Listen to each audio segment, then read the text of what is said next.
ამ წუთებში თბილისის პროფკავშირების სასახლეში ქართული პარტიის ახალგაზრდული ორგანიზაციის დამფუძნებელი ყრილობა იმართება.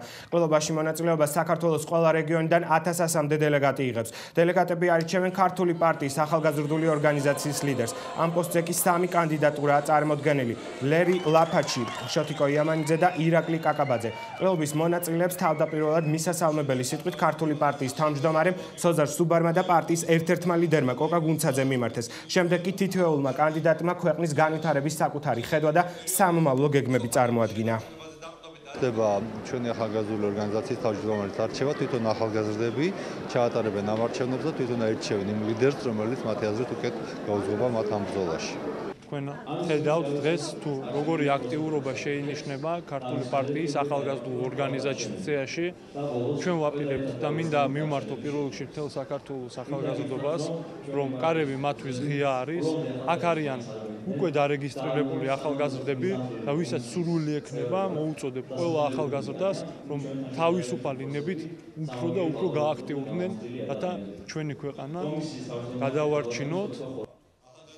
თბილისის პროფკავშირების სასახლეში ქართული პარტიის ახალგაზრდული ორგანიზაციის დამფუძნებელ ყრილობაზე დასასწრებად სამეგრელოდან პარტიის რაიონული ორგანიზაციის წევრები მოემგზავრებოდნენ. როგორც პარტიის ერთ-ერთი წევრი საშა მოლაშხია ყვება, ისინი სამეგრელოდან სამარშრუტო ტაქსით მოდიოდნენ თბილისში. შემოსვლისას კი მათ მძღოლმა განუცხადა, რომ იგი გზას ვეღარ გააგრძელებდა. სამარშრუტო ტაქსში 20 ადამიანი იმყოფებოდა. საშა მოლაშხია ამბობს, რომ იგი მძღოლს აღარ შეეწინააღმდეგა და პროფკავშირების სასახლეში თავად მივიდნენ. ახალგაზრდები აცხადებენ, რომ მიუხედავად ხელისუფლების ზეწოლისა, ისინი მაინც არ შეშინდებიან. აღნიშნულთან დაკავშირებით მაისტრომ მოიპოვა სატელეფონო ჩანაწერი მძღოლთან, რომელსაც პარტიის წევრები ადანაშაულებენ.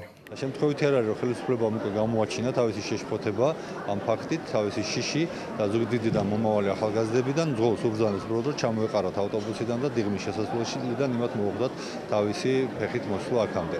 მაგრამ ამით ამ ადამიანების სიმტკიცეს უფრო თუ გაზრდიან, თორე ვერ შეაშინებენ და ხელისუფლებასაც მოუხდება ამ მეთოდებზე უარის თქმა.